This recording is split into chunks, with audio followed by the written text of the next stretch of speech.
سلام دوستا، بیایید تا امروز درباره تیک تاک صحبت نماییم. تیک تاک یکی از پلتفرم های شبکه های اجتماعی است که به اشتراک گذاری ویدیوهای کوتاه استفاده می شود.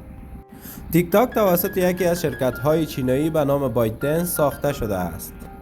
در نخست به نام دایوین در کشور چین در سال 2016 راه اندازی شد و سپس با نام تیک تاک به بازارهای جهانی در دسترس قرار گرفت.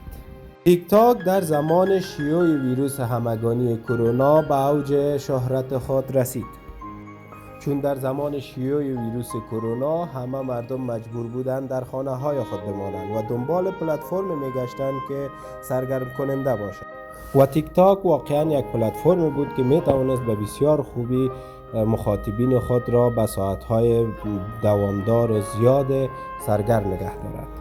تیک تاک بعد از یوتیوب پربیننده ترین پلتفرم از شبکه های اجتماعی است که مخاطبینش به بیش از 1 میلیارد نفر می رسند. ویژگی های اصلی تیک تاک: کاربران می توانند ویدیوهای کوچک را که از 15 ثانیه الی 3 دقیقه باشد منتشر نمایند و همچنان فیلترها، افکت‌ها و موسیقی‌های پرطرفدار را در اختیار کاربران خود قرار می دهد.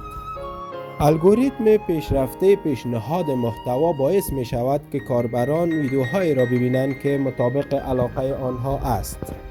برخی از کشورها به دلیل مسائل امنیتی و حریم خصوصی تیک تاک را محدود یا ممنوع اعلام کرده است. نگرانی‌های درباره محتوای نامناسب و تاثیر آن بر نوجوانان وجود دارد. و با این حال تیک تاک همچنان یکی از تاثیرگذارترین پلتفرم‌های اجتماعی در دنیای دیجیتال محسوب می شود.